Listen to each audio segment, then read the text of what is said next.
La vie ne s'arrête pas pour attendre ceux qui se brisent. Elle te frappe, te pousse et te teste sans demander la permission. Et si tu ne renforces pas ton esprit, n'importe quel mot, n'importe quel rejet ou n'importe quel échec peut te démolir complètement. C'est pourquoi tu es ici, parce que tu sais que tu ne peux plus continuer à vivre avec des émotions qui te contrôlent, des réactions qui te trahissent et des pensées qui te brisent de l'intérieur. Devenir quelqu'un de fort émotionnellement n'est pas un luxe, c'est une nécessité.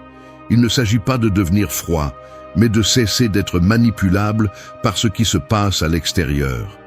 Il s'agit de répondre fermement quand tout le monde réagit impulsivement, de rester serein quand les autres explosent, de ne laisser personne décider de ta paix ni de ta valeur.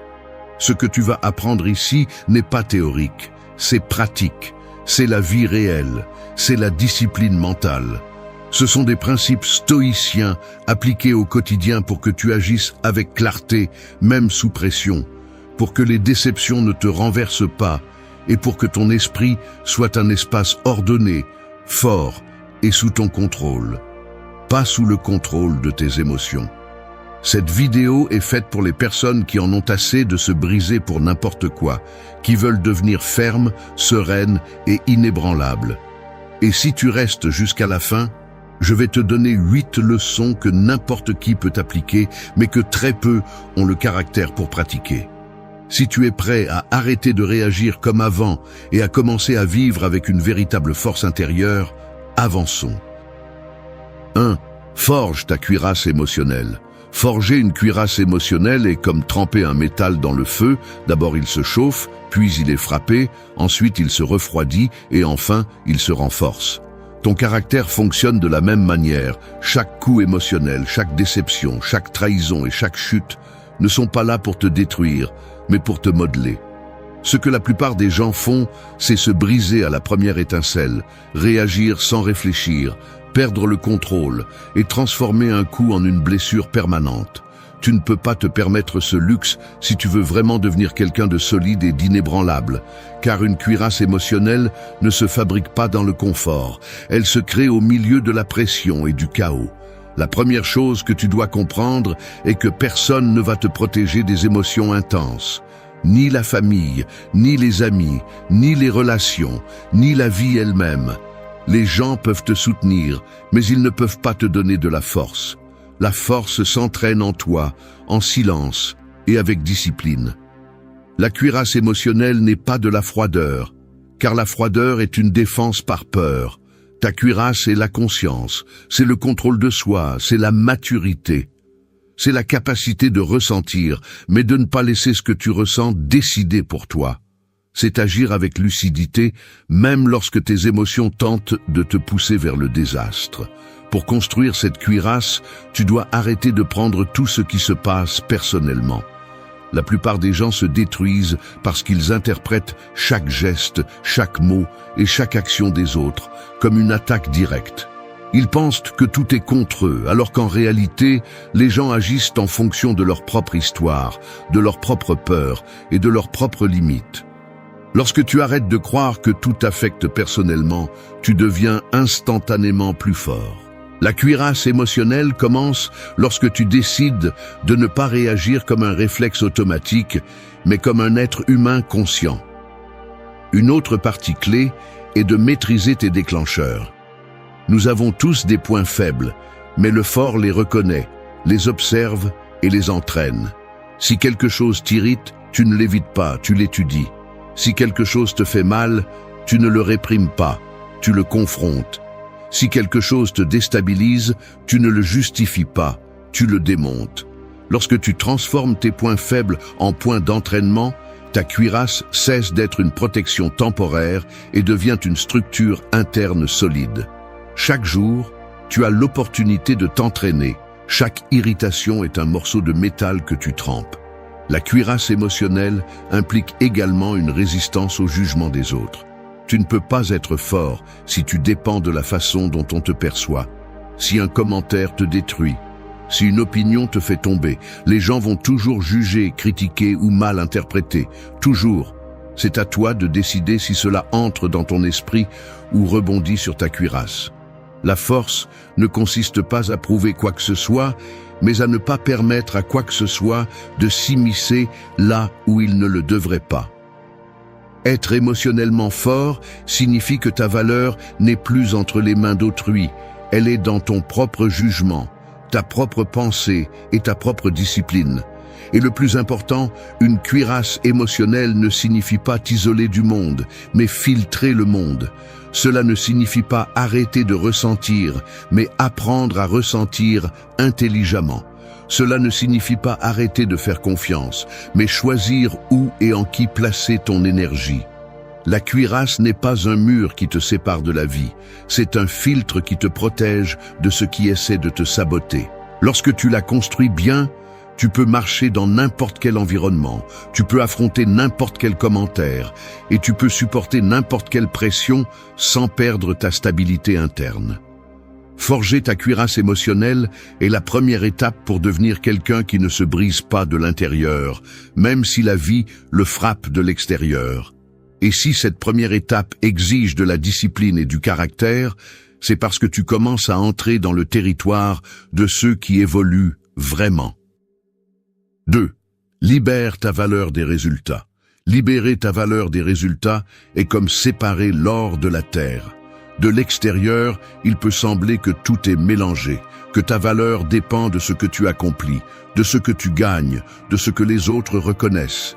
Mais quand tu commences à creuser en toi, tu découvres quelque chose d'essentiel. L'or a toujours été là, simplement recouvert d'attente, de pression, de peur et d'obsession pour ce qui se passe à l'extérieur.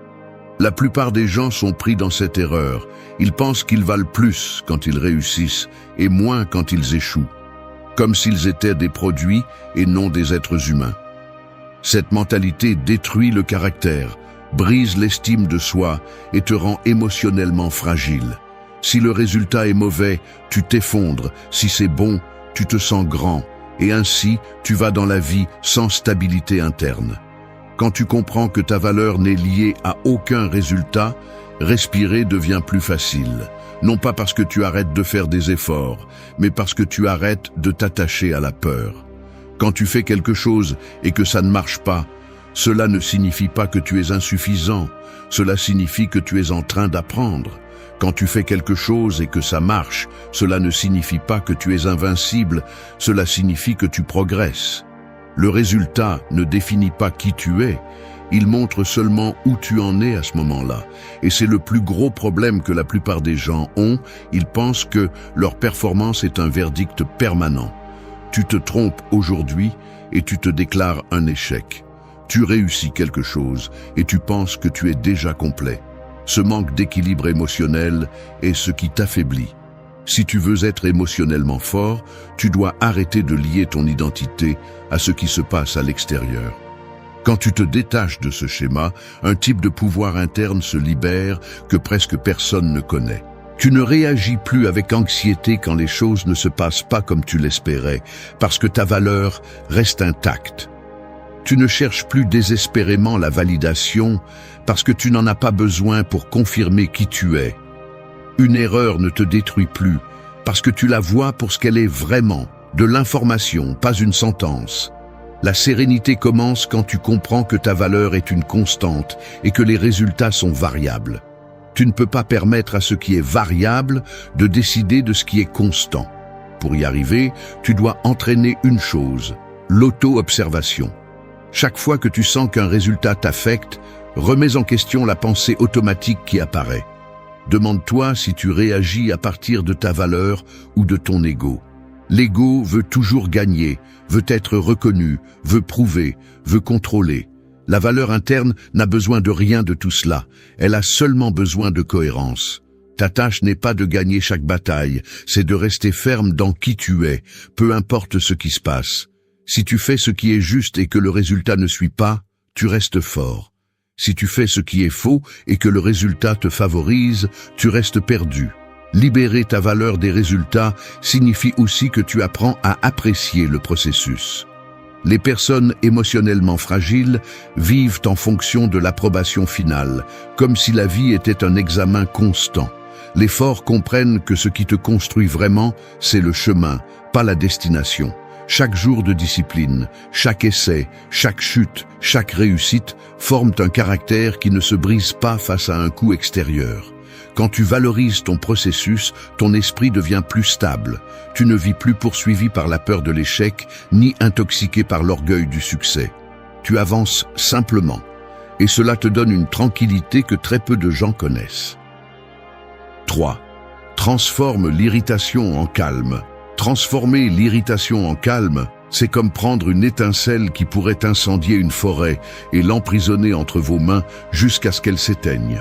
L'étincelle est là, prête à brûler, prête à tout détruire sur son passage. Mais au lieu de l'alimenter, vous la prenez, la tenez et la transformez en silence intérieur. C'est le véritable pouvoir émotionnel que très peu de personnes maîtrisent.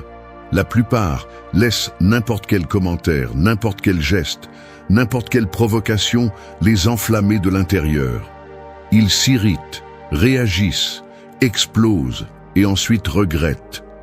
Vous ne pouvez pas vivre ainsi si vous construisez un esprit fort, car chaque réaction impulsive est une capitulation déguisée en force. L'irritation est une émotion qui arrive rapidement, presque automatiquement, mais le calme est une décision. C'est ce qui le rend si puissant. Quand quelqu'un vous irrite, ce n'est pas la personne qui vous contrôle, c'est votre réaction. Et chaque réaction sans réflexion est un rappel que vous ne maîtrisez pas encore votre monde intérieur. La vie réelle est pleine d'interruptions, d'injustices, de lenteur, d'erreurs et de provocations. Vous ne pouvez pas éliminer cela, mais vous pouvez éliminer la façon dont cela vous détruit de l'intérieur.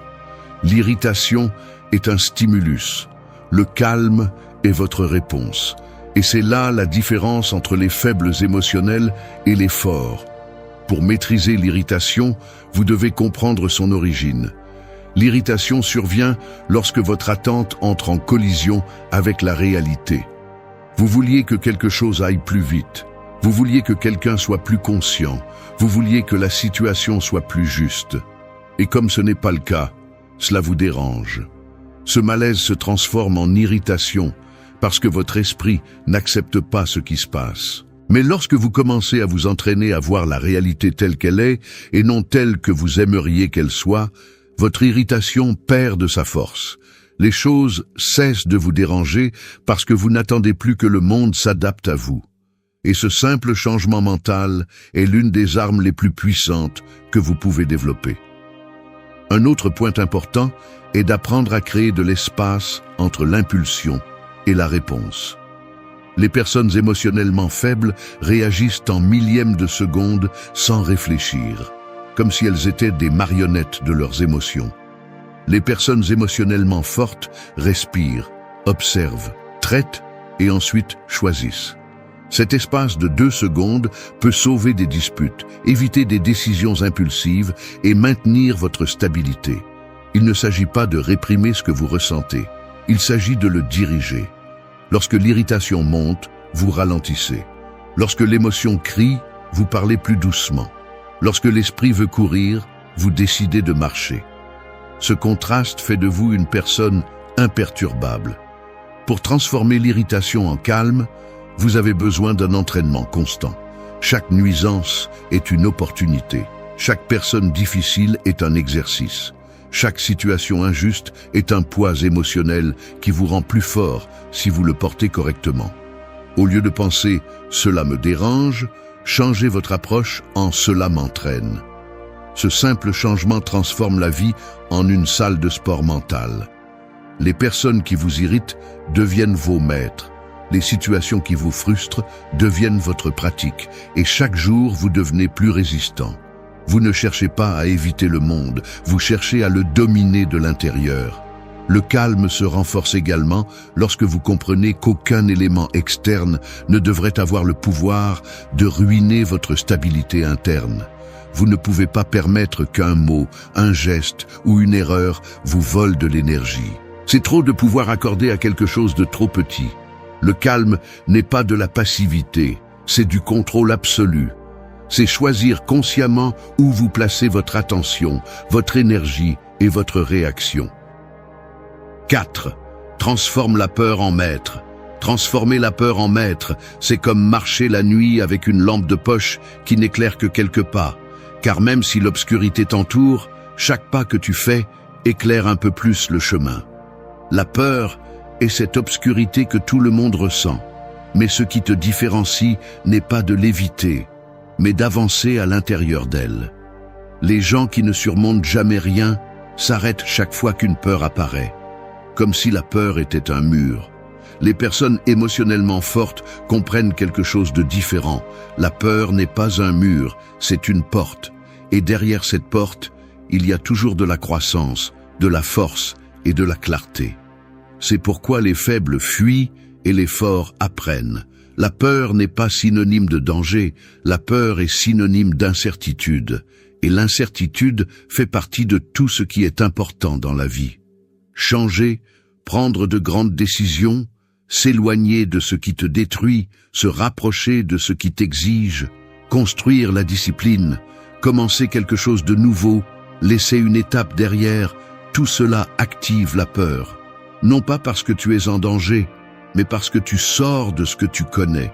Le problème est que la plupart des gens interprètent cette peur comme un signe qu'ils doivent s'arrêter. Toi non.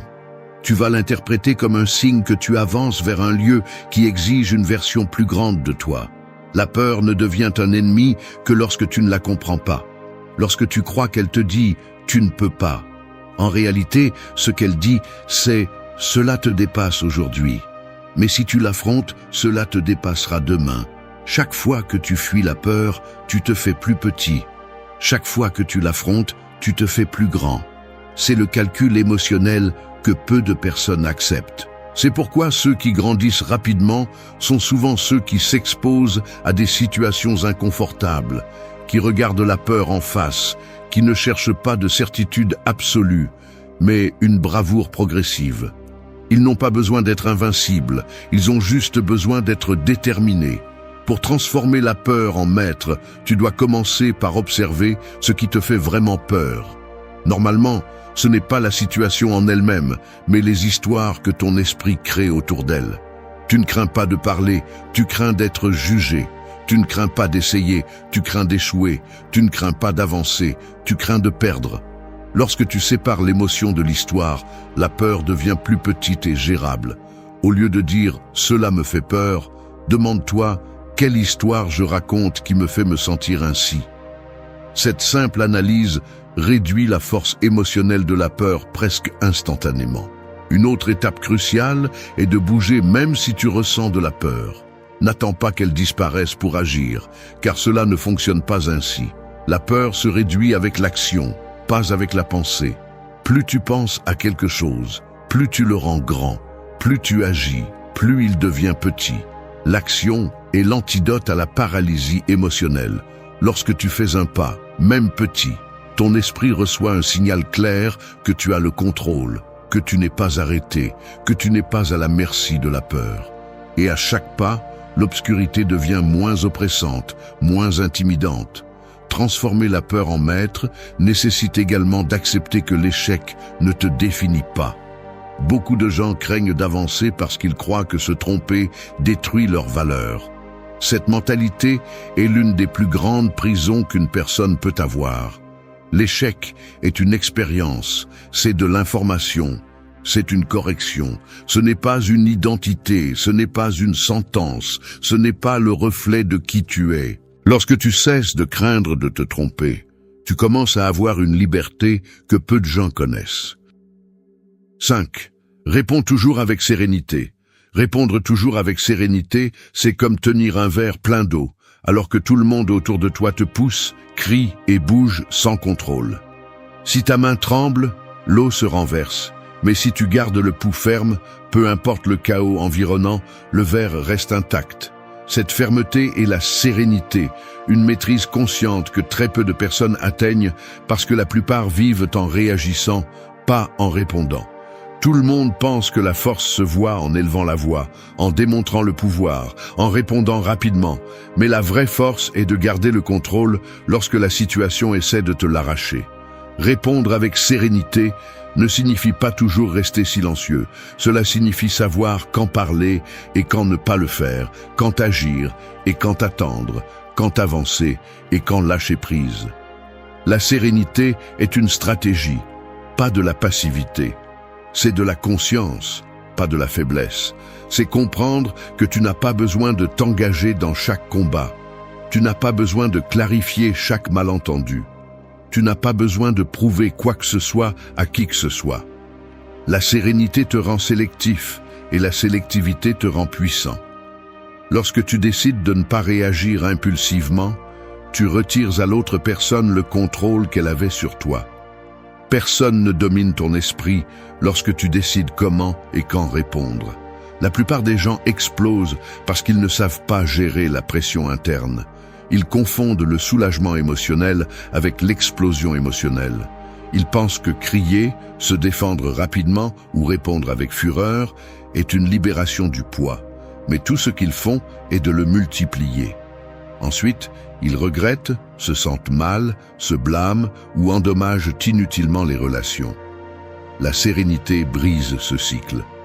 Lorsque tu choisis de répondre calmement, tu transformes la pression en clarté. Tu ne te trahis pas avec des mots impulsifs, tu ne te punis pas avec des réactions inutiles et tu ne donnes pas de pouvoir à la colère momentanée. Pour répondre avec sérénité, tu as besoin de t'entraîner à l'observation interne. Avant de répondre, demande-toi si ta réponse vient de ta blessure, de ton orgueil ou de ta sagesse. Si elle vient de la blessure, tu vas exagérer. Si elle vient de l'orgueil, tu vas détruire. Si elle vient de la sagesse, tu vas résoudre. Cette analyse de 2 secondes te sépare de ceux qui vivent pris au piège dans leur propre manque de contrôle. La sérénité est une pause, mais pas une pause vide, c'est une pause intelligente. C'est la capacité de voir la situation telle qu'elle est, sans que tes émotions la déforment sur le moment. Cela implique également de comprendre que tout ne mérite pas ton énergie. La sérénité est une forme de nettoyage émotionnel. Elle t'aide à distinguer ce qui vaut ton temps et ce qui ne le vaut pas, ce qui mérite une réponse et ce qui mérite ton indifférence. Tout ce qui te dérange n'a pas besoin de ta voix. Toute provocation ne mérite pas ta présence. Toute injustice ne nécessite pas une explosion émotionnelle. Répondre avec sérénité, c'est dire « je décide », pas « la situation décide pour moi ». Cette différence est celle qui sépare celui qui contrôle ses émotions de celui qui se laisse contrôler par elles. La sérénité te protège également des manipulations externes. Beaucoup de personnes cherchent à provoquer pour mesurer ta stabilité. D'autres cherchent à te sortir de ton centre pour se sentir supérieur. Certains veulent voir comment tu réagis pour savoir si tu es contrôlable. Lorsque tu gardes ton calme, tu désarmes toute tentative de manipulation. La sérénité leur dit sans mots qu'ils ne peuvent pas t'entraîner dans leur chaos. Et quand quelqu'un se rend compte qu'il ne peut pas te manipuler émotionnellement, il arrête d'essayer de te contrôler mentalement. Répondre avec sérénité crée également une présence puissante. 6. Protège ta paix avant tout. Protéger ta paix est comme prendre soin du feu d'un feu de camp au milieu du vent. Peu importe la force de la flamme, si tu ne la couvres pas, n'importe quel courant peut l'éteindre. Ta paix intérieure fonctionne de la même manière. Si tu ne la protèges pas, n'importe quel commentaire, n'importe quelle personne, n'importe quelle situation peut t'entraîner dans le chaos. Et la vérité est que la plupart des gens vivent ainsi, laissant le monde décider de leurs sentiments, offrant leur stabilité à quiconque élève la voix, critique, provoque ou manipule. Tu ne peux pas continuer à vivre ainsi si tu cherches une véritable force émotionnelle, car sans paix intérieure, il n'y a pas de clarté, pas de force et pas de contrôle. Protéger ta paix signifie arrêter de permettre à tout d'entrer dans ton esprit. Toutes les opinions ne sont pas importantes, toutes les personnes ne méritent pas d'accéder à ton énergie, toutes les situations ne méritent pas ta réaction. Les personnes émotionnellement faibles pensent qu'elles doivent répondre à tout, clarifier tout, se défendre contre tout, prouver tout. Et elles finissent épuisées, irritées, confuses, brisées. Les personnes émotionnellement fortes font le contraire. Elles filtrent. Elles observent si cela vaut la peine de s'impliquer. Elles analysent si la situation mérite de l'énergie. Elles décident si la personne a une place dans leur monde. Protéger ta paix n'est pas de l'égoïsme, c'est de l'intelligence émotionnelle.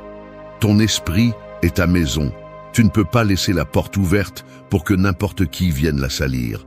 Pour protéger ta paix, tu dois apprendre à te retirer avant de te détruire. Beaucoup de gens restent dans des discussions sans sens par orgueil, restent dans des relations qui les épuisent par peur d'être seuls, restent dans des environnements toxiques parce qu'ils se sont habitués au bruit. La paix se brise lorsque tu te forces à rester là où tu ne t'adaptes plus. La paix se protège lorsque tu t'éloignes à temps. Les forts ne restent pas là où ils perdent le contrôle d'eux-mêmes. Ils bougent, ils se mettent à l'écart, ils se taisent. Et ce mouvement n'est pas de la lâcheté, c'est de la maîtrise émotionnelle. Protéger ta paix implique également de maîtriser ton intérieur. La plupart des gens pensent que la paix dépend de la façon dont les autres agissent, mais la vérité est qu'elle dépend de la façon dont tu interprètes ce que font les autres. Les gens peuvent être injustes, bruyants, impulsifs, mais c'est toi qui décides si cela entre dans ton monde ou si tu le laisses dehors. Si tu supposes que la paix arrive lorsque tout le monde se comporte bien, tu n'auras jamais la paix. La véritable force réside dans le maintien de la stabilité même lorsque l'environnement ne coopère pas. Ton esprit doit devenir un espace où seul ce qui est nécessaire, utile et positif entre. Un autre point clé est d'arrêter de justifier la présence de ce qui te vole de l'énergie. Si une personne te draine toujours, ne l'excuse pas. Si un lieu te pèse toujours, ne te mens pas. Si une habitude te détruit, ne la rationalise pas. La paix se perd parce que tu tolères trop. Chaque fois que tu acceptes ce qui va à l'encontre de ton bien-être, ta stabilité s'affaiblit. Protéger ta paix est un acte d'honnêteté brutale. Cela implique de dire « cela ne me fait pas de bien » et d'agir en conséquence. Et oui, cela dérange. Et oui, cela exige des décisions difficiles. Mais personne n'a atteint la paix intérieure sans choisir fermement ce qu'il laissait entrer dans sa vie. Il est également essentiel de créer des routines mentales qui renforcent ta sérénité. La paix n'apparaît pas par magie, elle se construit avec des habitudes quotidiennes. Respirer avant de réagir, penser avant de parler, analyser avant de répondre, observer avant de supposer. Chaque petit acte crée une stabilité interne. Chaque stabilité accumulée devient une paix soutenue. 7. Laissez l'esprit guider. Laisser l'esprit guider, c'est comme conduire un véhicule au milieu d'une tempête.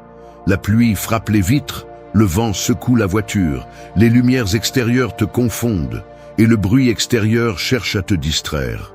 Si tu perds le contrôle du volant pendant une seconde, tu t'écrases. Mais si tu tiens fermement la direction, tu avances même si le chaos est intense.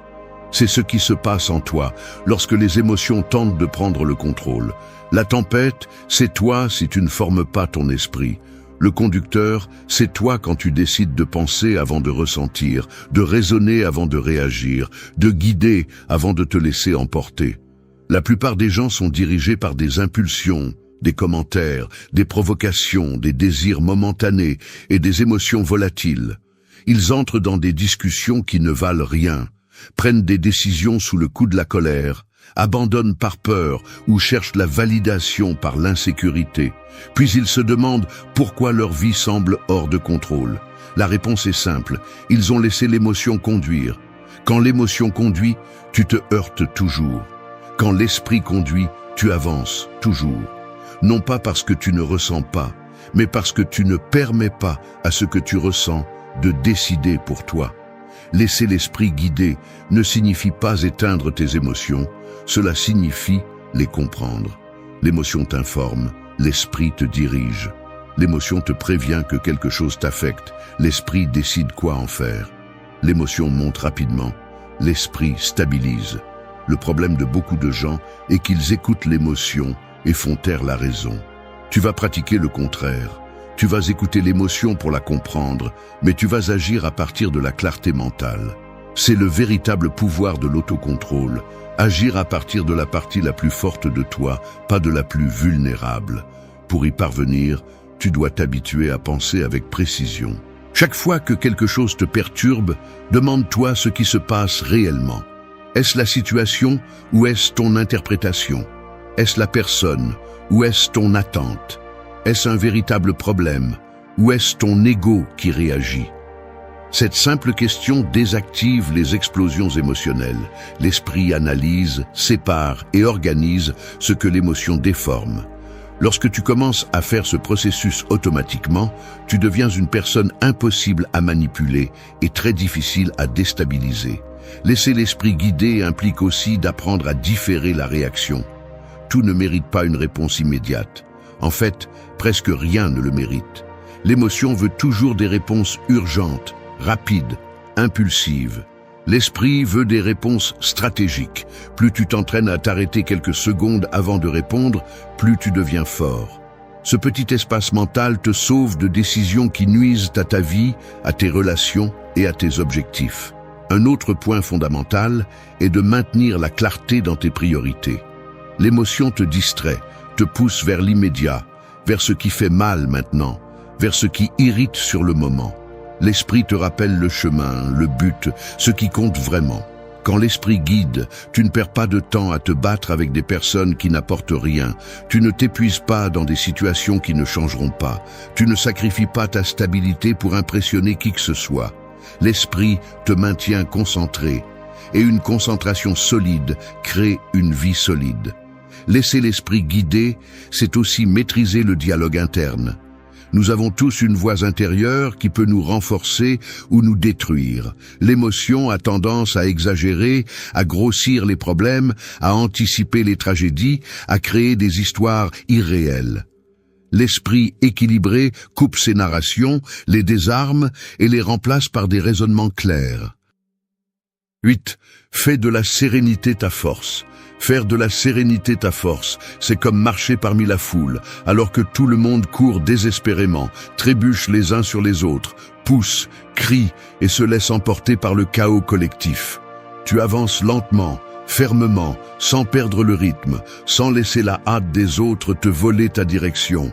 Cette différence crée de l'autorité sans avoir besoin de l'imposer. Dans un monde plein de bruit, la sérénité devient une force qui domine sans crier et qui mène sans concurrence. La plupart confondent la sérénité avec la passivité, mais la véritable sérénité est une stratégie, un contrôle et une clarté qui tranchent le chaos comme si c'était un fil invisible. La sérénité ne signifie pas l'absence d'émotion. Cela signifie qu'aucune émotion ne prend le contrôle sans ton autorisation. Les personnes émotionnellement instables sombrent pour des broutilles, explosent sans réfléchir, perdent le contrôle pour des situations insignifiantes. Ils pensent que la vie les frappe trop fort, alors qu'en réalité, ce qui leur manque, c'est la stabilité interne. La sérénité ne change pas ce qui se passe à l'extérieur, elle change ta réaction à l'intérieur. Et même si cela semble simple, cela te place au-dessus de ceux qui se brisent à la moindre provocation. Faire de la sérénité ta force signifie que tu apprends à prendre des décisions du point de vue le plus élevé de ton esprit et non du point le plus bas de tes émotions. L'émotion pousse, la sérénité dirige. L'émotion précipite, la sérénité analyse. L'émotion dramatise, la sérénité ordonne. Chaque fois que tu choisis la sérénité, tu choisis la clarté. Chaque fois que tu choisis la clarté, tu choisis le contrôle. Chaque décision prise en sérénité est une décision qui te rapproche d'une vie plus solide, cohérente et stable. Un autre point important est que la sérénité te protège de la manipulation. Lorsque quelqu'un essaie de te provoquer et que tu ne réagis pas, il perd son pouvoir sur toi. Lorsque l'environnement essaie de t'entraîner dans son chaos et que tu maintiens ton centre, la situation cesse de te contrôler. Celui qui garde son calme n'est pas facile à manipuler, n'est pas facile à confondre et n'est pas facile à intimider. C'est un énorme avantage dans la vie quotidienne, car cela te permet de voir des intentions cachées, de détecter des jeux émotionnels et d'éviter des conflits inutiles. Faire de la sérénité ta force implique aussi d'apprendre à respirer avant d'agir. La respiration est le pont entre l'impulsion et la décision. Beaucoup de personnes prennent des décisions qui détruisent leur progression parce qu'elles agissent lorsqu'elles sont bouleversées. Au contraire, si tu t'entraînes à t'arrêter 3 secondes, à respirer profondément et à décider depuis l'esprit et non depuis l'impulsion, ta vie change complètement. La sérénité est une pause consciente qui te sauve des erreurs qui pourraient te coûter des relations, des opportunités et des années de croissance. La sérénité renforce également ta présence. Les gens respectent celui qui reste stable lorsque les autres perdent le contrôle. Ils observent ta façon de réagir, remarquent ta posture, remarquent ton autocontrôle. Sans dire un seul mot, tu envoies un message clair. Rien d'extérieur n'a la capacité de te déranger. Ce type de présence ne se feint pas, elle se construit. Et elle se construit en pratiquant la sérénité, même quand ce n'est pas facile, même quand la situation semble exiger une réaction impulsive, même quand le monde te pousse à perdre le contrôle. Un autre aspect fondamental est que la sérénité te permet de penser à long terme. L'émotion ne voit que le présent, la sérénité voit le chemin. Lorsque tu es bouleversé, tes décisions deviennent des rustines. Lorsque tu es serein, tes décisions deviennent des fondations. On dit que le passé est comme une ombre collée à nos talons, mais la vérité est plus crue. Ce n'est pas une ombre, c'est un chien qui ne te mord que si tu cours. Si tu t'arrêtes, si tu le regardes en face, il cesse. But here, we're not here to tread lightly around the truth. We're here to tell it like it is. Your past is not a monster that's coming to destroy you. It's a master who showed you what you needed to learn, even if it was hard. The problem isn't what you've been through, but what you still don't allow yourself to understand. And as long as you continue to carry old guilts, mistakes that no longer exist, voices that should have died years ago, anyone can use that history against you. But when you integrate it, when you accept it without shame, then no one has power over you. No one? Here, we are not going to romanticize pain or disguise it with pretty phrases. We are going to speak like adults, with the clarity that hurts but liberates. Because the past only dominates the one that continues to flee. And you are already at a point where you can no longer allow yourself to be a slave to something that has already happened. Your life can no longer be a museum of memories that hurt you. You need to transform them into tools, into lessons, into strength. Today, we are going to work on that. On how to take your story, the one that others use to point the finger at you, and transform it into the reason why no one touches your peace anymore. We'll be discussing personal forgiveness, the necessity of closing past chapters, the transformation of errors into wisdom, and most importantly, the serenity that arises from letting go of fear of past events. Stay until the end, because this is not just another message. Future you will thank you for this reminder. Your past's power depends only on your permission. And today, you will begin to withdraw it. 1. Make peace with your history. They say the mind is like an old house full of closed rooms, but most people turn off the lights so they don't see the dust. The problem is, what you don't look at never goes away. It just hides and whispers behind your back. Your history is one of those rooms. You can avoid it. You can pretend it doesn't exist. You can pretend everything is in order, but sooner or later, the door opens. Et d'y entrer toi-même, la tête haute, sans trembler, sans demander la permission. Faire la paix avec ton histoire, c'est entrer dans cette pièce, nettoyer ce que tu dois nettoyer et t'asseoir au centre sans honte, parce que ce que tu as vécu ne te diminue pas. Ça t'a formé. Beaucoup de gens traversent la vie comme si leur passé était une arme que d'autres peuvent utiliser contre eux. Et oui, tant que tu te sentiras coupable de ce que tu as été, n'importe qui pourra te manipuler. Tant que tu continueras à cacher ce que tu as vécu, n'importe qui pourra te forcer à baisser les yeux. Tant que tu continueras à penser que ton histoire est une tâche, tu seras toujours sur la défensive. Mais quand tu fais la paix avec ce que tu as été, le jeu change. Personne ne peut te blesser avec quelque chose que tu as déjà accepté. Personne ne peut te piétiner en utilisant des souvenirs que tu as déjà démantelés. Personne ne peut te mettre en chaîne quand tu as toi-même brisé les maillons. Faire la paix avec ton histoire ne signifie pas justifier ceux qui t'ont blessé ni romantiser tes erreurs. Cela signifie quelque chose de plus mature, de plus profond. Cela signifie accepter que ce que tu as été ne te définit pas, mais t'a formé. Que chaque erreur t'a donné de l'information, que chaque chute t'a montré une limite, que chaque relation brisée t'a montré une partie de toi que tu avais besoin de voir. La vraie croissance commence quand tu arrêtes de te raconter des histoires et que tu commences à regarder tes propres fissures sans les déguiser. Parce que ce que tu n'acceptes pas se répète, mais ce que tu comprends se transforme. Tu dois arrêter de parler de ton passé comme s'il était un ennemi. Ce passé a été le terrain où tu as appris à te défendre. C'était la tempête où tu as découvert à quel point tu peux être fort. C'était le chemin où tu as reconnu ce que tu ne vas plus jamais permettre. Et oui, il fait mal de reconnaître certaines choses. Il fait mal de voir les décisions que tu as prises par peur, par besoin ou par manque. Mais il fait plus mal de continuer à fuir.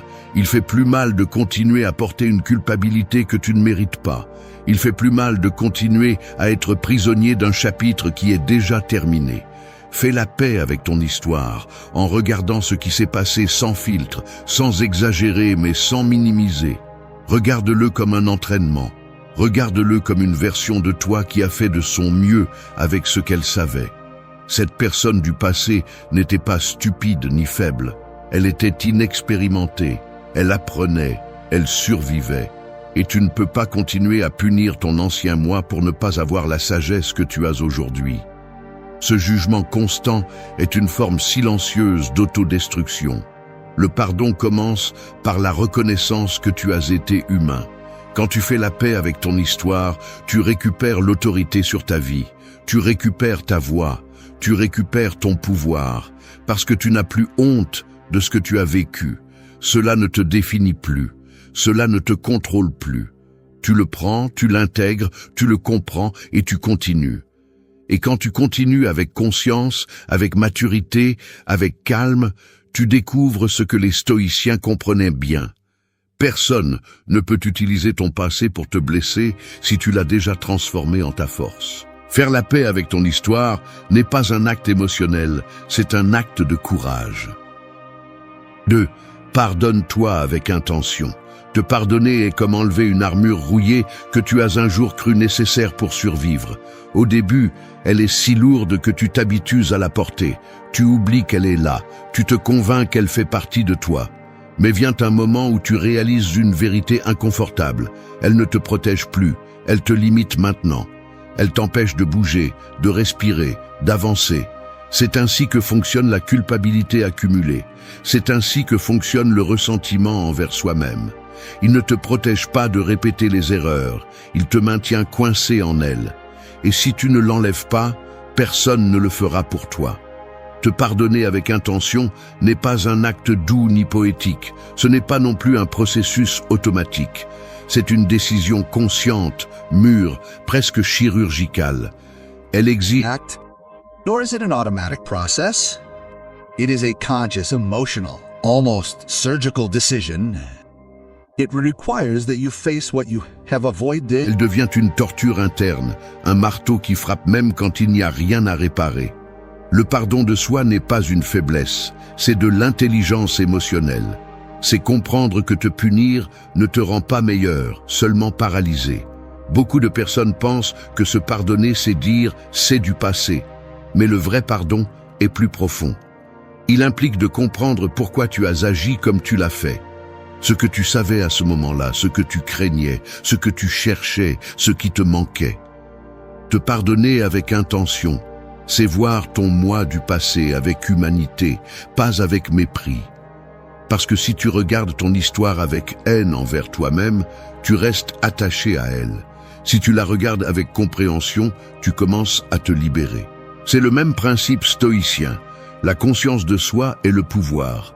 Tant que tu comprends tes motivations, tu reprends le contrôle. Tant que tu acceptes ton humanité, tu retrouves ta dignité. Te pardonner signifie aussi arrêter de confondre responsabilité et auto-flagellation. Tu peux reconnaître que tu as fait une erreur sans traîner cette culpabilité toute ta vie. Tu peux accepter que tu as blessé quelqu'un sans en faire une condamnation éternelle. Tu peux comprendre tes échecs sans les transformer en une identité. La culpabilité perpétuelle ne te rend pas plus morale, elle te rend juste moins libre. Et une personne sans liberté intérieure répète les mêmes schémas encore et encore. Le pardon est la coupure qui brise ce cycle. Te pardonner avec intention implique aussi de renoncer à l'habitude de te rappeler tes propres erreurs chaque fois que tu essaies d'avancer. Ce comportement n'est pas de l'humilité, c'est de l'auto-sabotage. Chaque fois que tu te dis « Comment ai-je pu faire ça ?», tu nourris une version brisée de toi-même. Et tant que tu nourris cette version, tu continueras à agir à partir d'elle. Le pardon change l'origine de tes décisions. Tu ne décides plus à partir de la honte, mais à partir de la conscience. Tu ne décides plus à partir de la blessure, mais à partir de l'expérience. Tu ne décides plus à partir de la peur, mais à partir de la clarté. Le pardon de soi ne se ressent pas comme une étreinte chaleureuse, il se ressent comme un silence profond, comme si soudainement il n'y avait plus de bruit dans ton esprit et que tu pouvais vraiment t'écouter. C'est un repos qui ne vient pas de l'extérieur, mais de l'intérieur. Et quand tu te pardonnes, quelque chose se réorganise en toi. Tu ne permets plus aux autres d'utiliser tes erreurs pour te couler, parce que tu les as transformées en sagesse. Tu ne tombes plus dans les provocations qui te rappellent ce que tu étais, parce que tu n'es plus cette personne. Tu ne cherches plus à cacher ce que tu as vécu, parce que tu n'en as plus honte. Te pardonner avec intention, c'est te donner une chance que tu ne t'es peut-être jamais donnée. C'est un acte de maturité, de force et de respect envers ton évolution. 3. Réponds depuis le calme. Répondre depuis le calme est comme apprendre à tenir un verre plein pendant que tout le monde autour de toi pousse la table. La plupart renversent le contenu au premier impact parce qu'ils vivent en réagissant, pas en répondant. Mais celui qui maîtrise son calme, maîtrise le verre, maîtrise l'environnement et surtout maîtrise son histoire. Ce n'est pas de la magie, c'est de l'entraînement. C'est la décision quotidienne de ne pas laisser ton passé, tes blessures ou tes anciennes émotions décider pour toi. Les réponses impulsives naissent d'histoires non résolues. Chaque fois que tu réagis avec colère, anxiété ou désespoir, tu ne réponds pas au présent, tu réponds à un écho du passé. C'est pourquoi beaucoup de gens se sentent déconnectés après avoir explosé, parce que leur réaction n'avait rien à voir avec le moment, mais avec quelque chose de beaucoup plus ancien. Répondre depuis le calme ne signifie pas être passif, cela signifie être conscient. Cela signifie décider comment agir depuis ta version actuelle, pas depuis ta version blessée. Le calme est une arme stratégique. Les gens ne le comprennent pas parce qu'ils croient que le calme est une faiblesse. Mais le calme est le contrôle, c'est la force contenue, c'est la capacité d'observer sans se perdre. Réagir est facile, n'importe qui peut le faire. Répondre depuis le calme nécessite du caractère. Cela t'oblige à penser avant de parler, à respirer avant de lancer une attaque, à regarder la situation de l'extérieur avant d'agir de l'intérieur. C'est le leadership sur ton propre être. Et celui qui se dirige lui-même n'est jamais contrôlé par les autres. Répondre depuis le calme n'est pas ignorer ce qui se passe, c'est l'interpréter depuis un point de vue plus élevé. La plupart des gens sont piégés dans leur premier élan et confondent élan avec vérité. Mais le premier élan vient presque toujours de la blessure. Le calme te permet de filtrer, il te permet de distinguer le réel de l'émotionnel. Il te permet de voir l'intention derrière les mots des autres et de ne pas tomber dans les provocations qui cherchent à t'entraîner dans une bataille mentale qui ne te concerne pas. Celui qui répond depuis le calme dérange. Les gens qui vivent de la réaction sentent que leur pouvoir fond lorsqu'ils ne peuvent pas te sortir de ton centre. Ils essaieront de te provoquer, de t'élever la voix, de te rappeler de vieilles erreurs, de presser tes points sensibles. Mais si tu restes ferme, sans te perturber, sans perdre le contrôle, leurs mots tombent au sol sans faire de bruit. Ton calme les désarme parce qu'ils révèlent quelque chose qu'ils n'ont pas. La maîtrise intérieure. C'est la véritable force que recherchaient les stoïciens, la capacité de rester intact même lorsque le monde brûle autour. Répondre depuis le calme te permet également de voir ton propre esprit clairement. Il t'aide à identifier quand ta réaction vient de la peur, quand elle vient de l'orgueil ou quand elle vient de la nécessité de te défendre par habitude. Lorsque tu réponds depuis le calme, tu commences à choisir tes batailles. Tu arrêtes de t'épuiser dans des discussions inutiles. Tu arrêtes de te justifier devant des personnes qui n'écoutent pas. Tu arrêtes de te battre pour prouver quelque chose que tu n'as plus besoin de prouver. C'est la liberté qui vient avec la sérénité. Tu n'as pas besoin de gagner, tu as juste besoin de comprendre. Le calme te protège contre les attaques déguisées en commentaires innocents, contre les manipulations émotionnelles et contre les critiques qui cherchent à toucher tes vieilles blessures. Chaque réponse calme envoie un message silencieux. Tu ne réagis plus depuis le passé, tu réagis depuis ta croissance. Et personne ne peut contrôler une personne qui répond depuis la conscience. Personne ne peut manipuler celui qui pense avant d'agir. Personne ne peut utiliser ton histoire contre toi si tes réponses ne naissent plus de cette histoire. 4. Transforme tes erreurs en leçons. Transformer tes erreurs en leçons ressemble à marcher sur des décombres après un effondrement.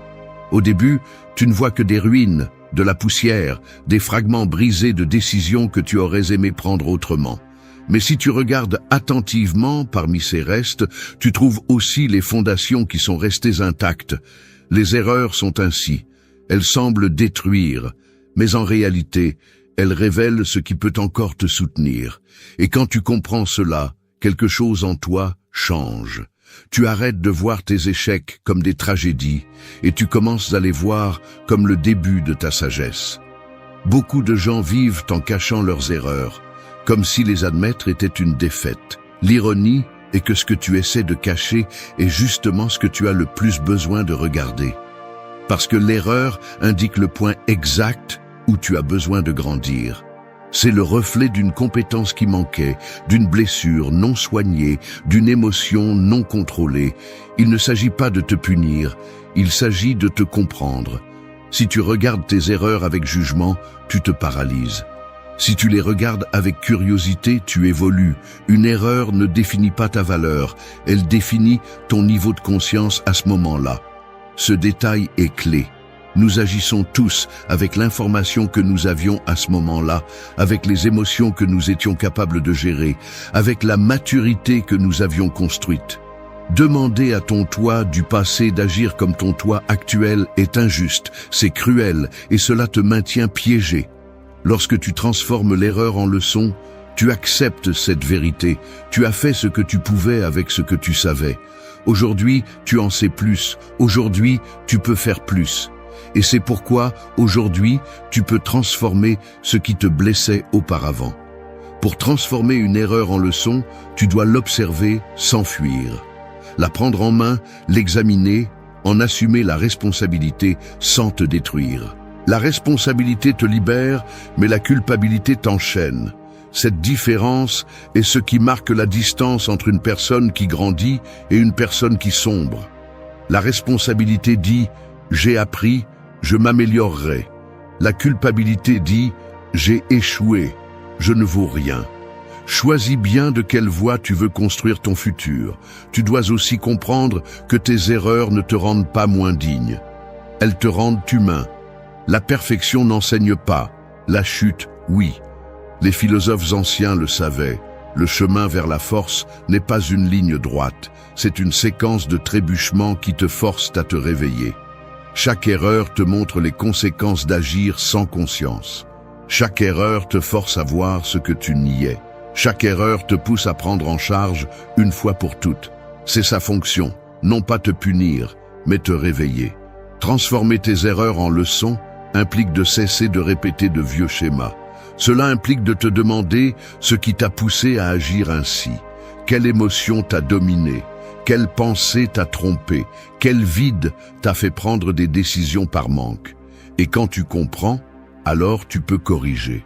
Pas à partir de la peur, mais à partir de la lucidité. Pas à partir de la colère, mais à partir de l'apprentissage. Pas à partir de la honte, mais à partir de la responsabilité. Celui qui apprend de ses erreurs devient intouchable, non pas parce qu'il ne fait plus d'erreurs, mais parce que chaque erreur le rend plus conscient. Les personnes qui essaient de te faire honte avec ton passé perdent leur pouvoir quand elles découvrent que tu t'es déjà éduqué avec lui. Parce qu'il n'y a pas d'arme plus inoffensive que celle que tu connais déjà. Et il n'y a pas d'attaque plus faible que celle qui utilise comme insulte quelque chose que tu as déjà transformé en enseignement. Tes erreurs étaient des maîtres déguisés. Certains ont enseigné avec douceur, d'autres avec brutalité, mais tous t'ont poussé vers une version plus éveillée de toi-même. 5. Ferme les cycles internes. Fermer les cycles internes, c'est comme marcher dans un couloir rempli de portes ouvertes. Chacune représente quelque chose que tu as laissé en suspens, une conversation que tu n'as jamais eue, des excuses que tu n'as jamais présentées, une vérité que tu n'as jamais acceptée, une émotion que tu n'as jamais affrontée. Tant que ces portes restent ouvertes, ton esprit continue de revenir vers elles. Tu continues à regarder, à te souvenir, à ressentir la même chose encore et encore. Et le pire, c'est que tu ne progresses pas, parce que personne ne peut avancer en regardant en arrière. Fermer les cycles, ce n'est pas oublier le passé, c'est arrêter de vivre dedans. Beaucoup de gens pensent qu'un cycle se ferme avec le temps, mais le temps ne ferme rien. Il t'éloigne seulement physiquement de ce que tu n'as pas résolu émotionnellement. Tu peux être à des années de distance d'une situation et pourtant la ressentir comme si elle s'était produite hier. Cela se produit parce que le cycle reste ouvert en toi. Et tant qu'il est ouvert, n'importe qui peut le toucher et provoquer une réaction. Fermer un cycle, c'est enlever l'énergie de ce souvenir. C'est lui dire « j'ai appris, j'ai compris, je n'ai plus besoin de toi pour continuer à avancer ». Fermer les cycles internes n'implique pas toujours de te réconcilier avec quelqu'un d'autre. Souvent, cela implique de te réconcilier avec toi-même. Accepter que tu ne recevras pas les excuses que tu méritais. Comprendre que tu n'obtiendras pas les réponses que tu cherchais. Reconnaître que certaines étapes ne reviendront pas. Ce que tu n'acceptes pas te consume. Ce que tu acceptes te libère. C'est pourquoi fermer les cycles est un acte de maturité émotionnelle. C'est reconnaître qu'il y a des chapitres que seul toi peux clôturer, parce que l'autre personne ne le fera jamais pour toi. Fermer les cycles signifie aussi arrêter de revoir tes anciennes décisions dans le but de te punir. Cette habitude est destructive. Elle te maintient coincé dans une version de toi qui n'existe plus. Quand tu revois pour comprendre, pas pour t'attaquer. Demande-toi, qu'ai-je appris? Qu'ai-je compris? Qu'est-ce que je ferais différemment aujourd'hui? Et ensuite, lâche prise. Tu n'as pas besoin de rouvrir la porte pour vérifier si la douleur est toujours là. That only you can close because the other person will never do it for you. Closing cycles also means stopping revisiting old decisions in order to punish yourself. Ferme rien, cela enferme seulement. Et ce qui est enfermé explose plus tard. Les gens qui fuient leurs émotions en vivant comme si de rien n'était pensent qu'ils ont avancé, mais en réalité, ils n'ont fait que repousser l'effondrement. Fermer un cycle, c'est s'arrêter le temps nécessaire pour guérir, pas pour se cacher. C'est un travail interne qui nécessite du courage et de l'honnêteté. Fermer les cycles implique aussi d'arrêter de poursuivre des histoires qui sont déjà terminées. Souvent, tu restes coincé parce que tu t'accroches à ce qui aurait pu être et non à ce qui a été. Parfois, ce qui fait mal n'est pas l'histoire réelle, mais l'histoire imaginée. Et c'est la plus difficile à lâcher. Mais si tu ne la lâches pas, tu resteras coincé dans une vie qui n'existe pas. Tu dois accepter que ce qui est terminé pour une raison. Tu ne l'as peut-être pas vue à ce moment-là, mais aujourd'hui tu peux la comprendre. Quand tu fermes les cycles, tu récupères une partie de toi qui était fragmentée. Tu récupères de l'énergie mentale, tu récupères de la clarté, tu récupères la paix. Et quelque chose de plus important, tu deviens inatteignable pour ceux qui essaient de te manipuler à partir de ton passé. Personne ne peut te blesser avec un chapitre que tu as déjà fermé. Personne ne peut te rappeler quelque chose qui ne t'affecte plus parce que tu l'as déjà traité. Personne ne peut utiliser ton histoire pour te sortir de ton centre parce que tu as déjà fait la paix avec elle.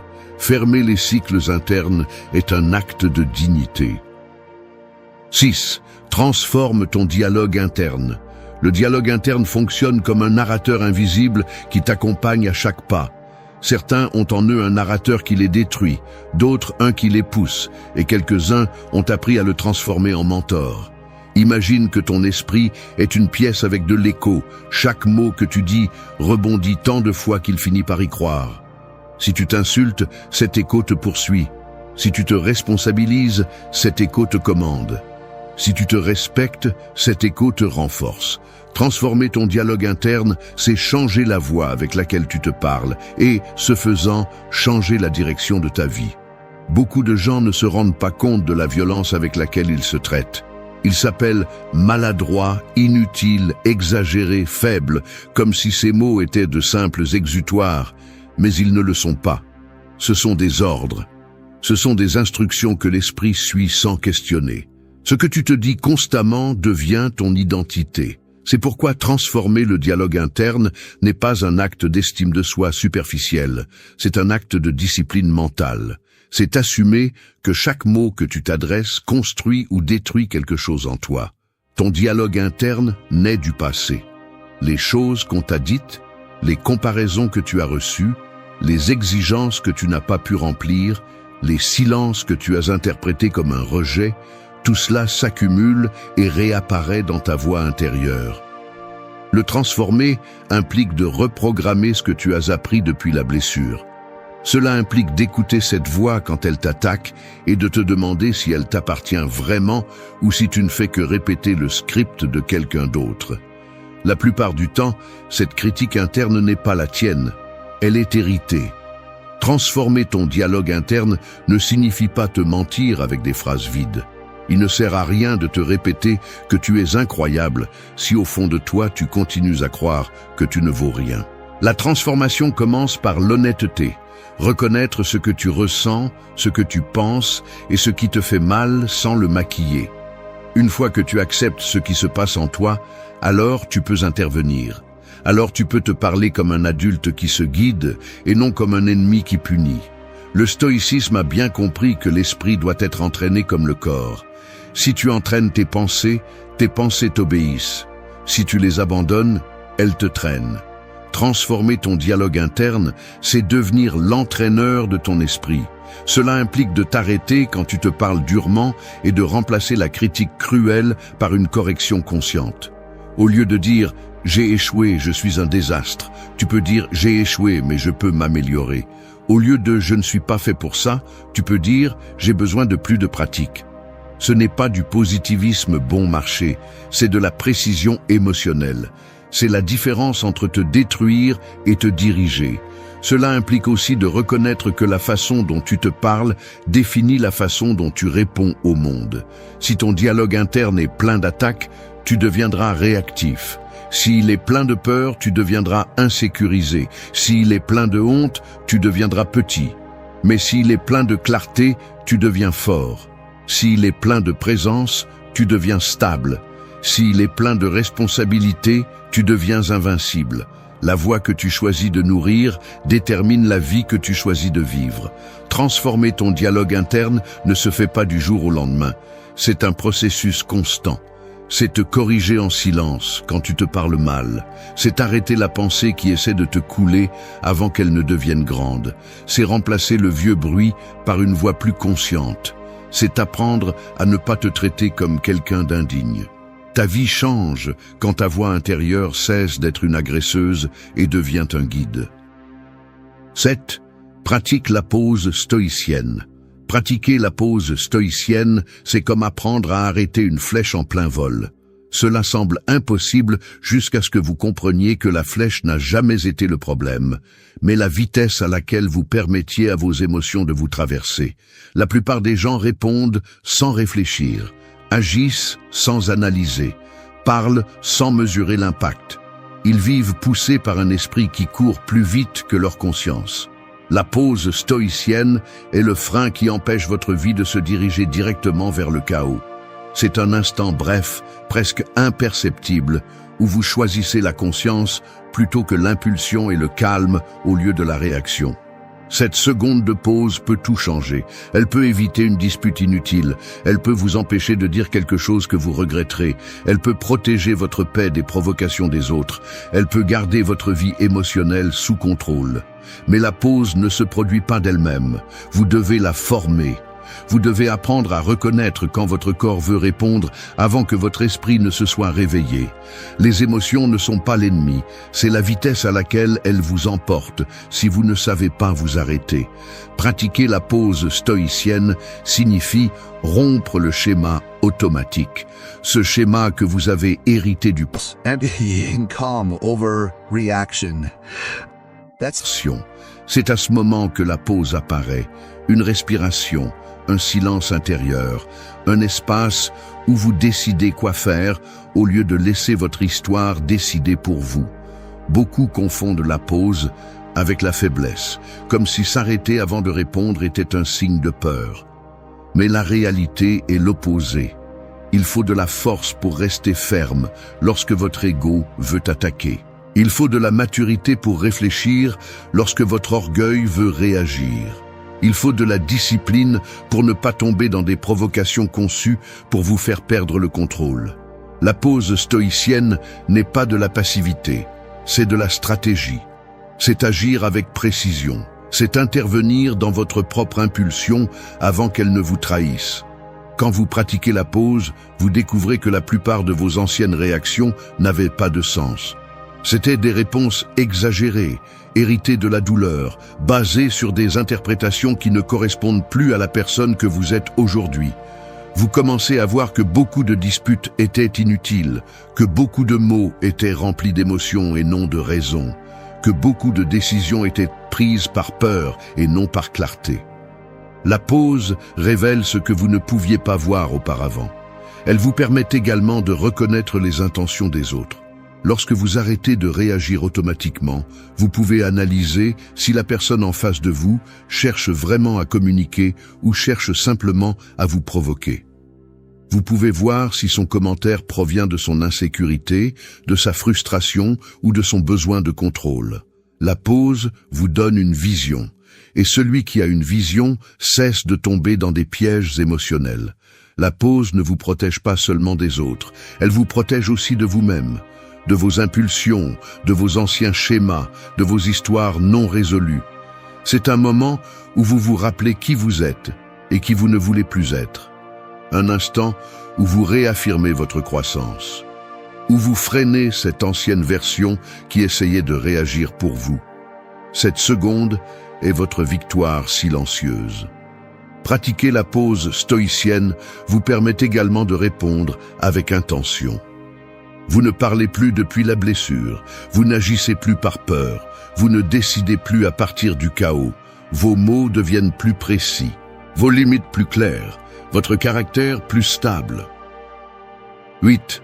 Choisis la gratitude comme force. Choisir la gratitude comme force ressemble à regarder un champ après une tempête. Certains ne voient que des branches cassées, des flaques d'eau et de la destruction, mais d'autres voient une terre plus fertile, de l'air pur et de l'espace pour semer quelque chose de nouveau. La différence ne réside pas dans ce qui s'est passé, mais dans la façon dont tu choisis de regarder. La gratitude n'ignore pas la douleur, elle ne la maquille pas non plus. Elle l'éclaire, elle la transforme en quelque chose d'utile, elle la transforme en un outil qui te rend le pouvoir au lieu de te le retirer. C'est là la véritable force. Remercier même pour ce que tu ne voulais pas vivre, parce que tu comprends que sans cela, tu ne serais pas qui tu es aujourd'hui. Beaucoup de gens pensent que la gratitude est une émotion douce et spirituelle, mais la véritable gratitude est un acte brutal de conscience. C'est regarder ta vie sans anesthésie et reconnaître malgré tout que chaque coup avait un but. C'est accepter que ce qui t'a brisé t'a aussi réveillé. C'est comprendre que ce que tu as perdu te préparait à gagner ailleurs. La gratitude n'est pas un soupir tendre, c'est une décision forte, presque défiante. Dire merci même quand ça a fait mal, parce que ce qui a fait mal t'a formé. Choisir la gratitude comme force implique de rompre avec l'habitude de se concentrer sur ce qui manque. L'esprit humain a tendance à regarder le vide, pas ce qui reste. Il se concentre sur ce qui a mal tourné, pas sur ce que tu as appris. Il examine la blessure, pas la guérison. Et si tu ne fais pas attention à cela, tu finis par croire que ta vie est plus sombre qu'elle ne l'est vraiment. La gratitude change l'angle. Elle te fait voir ce que tu as, ce que tu peux, ce que tu as accompli, ce qui te soutient. C'est un changement de perspective qui transforme complètement ton récit intérieur. Choisir la gratitude implique aussi d'accepter que certaines personnes, même si elles t'ont fait du mal, étaient nécessaires. Elles étaient des miroirs qui ont révélé des parties de toi que tu avais besoin de guérir. Elles étaient des leçons que tu n'aurais pas apprises autrement. Il ne s'agit pas de justifier le mal, il s'agit de reconnaître que de ce mal est née la croissance. Que grâce à ces expériences, tu as aujourd'hui des limites plus fermes, une voix plus claire et une identité plus consciente. C'est dur à admettre, mais une grande partie de ta force est née dans les moments que tu voulais le plus éviter. La gratitude comme force est aussi une protection. Quand tu remercies, ton esprit cesse de lutter contre ce qui est déjà arrivé. Tu cesses de résister. Tu cesses d'alimenter une souffrance inutile. Tu cesses de tomber dans le pourquoi cela m'est-il arrivé et tu passes au pourquoi cela m'est-il arrivé. Ce changement te libère, il te sort du rôle de victime et te ramène au rôle de protagoniste. Il te rappelle que tu n'es pas à la merci de ton histoire, tu construis avec elle. La gratitude n'efface pas le passé, mais elle efface le poison. C'est comme prendre une épine enfoncée et la transformer en avertissement. Comme transformer une erreur en boussole. Comme transformer une chute en muscle. Tout ce que tu as vécu peut être une arme contre toi ou une arme en ta faveur, selon la façon dont tu l'interprètes. La gratitude est l'interrupteur qui décide de quel côté elle sera. Danke, dass du bis zum Ende des Videos geblieben bist. Wenn du alles gesehen hast, kommentiere, ich bin stoisch, als unser geheimes Zeichen, zu wissen, dass du ein wahrer Schüler des Stoizismus bist. Vergiss nicht, den Kanal zu abonnieren und das Video zu liken, wenn es dir gefallen hat. Wir sehen uns im nächsten Video und denke daran, kultiviere weiterhin deinen stoischen Geist.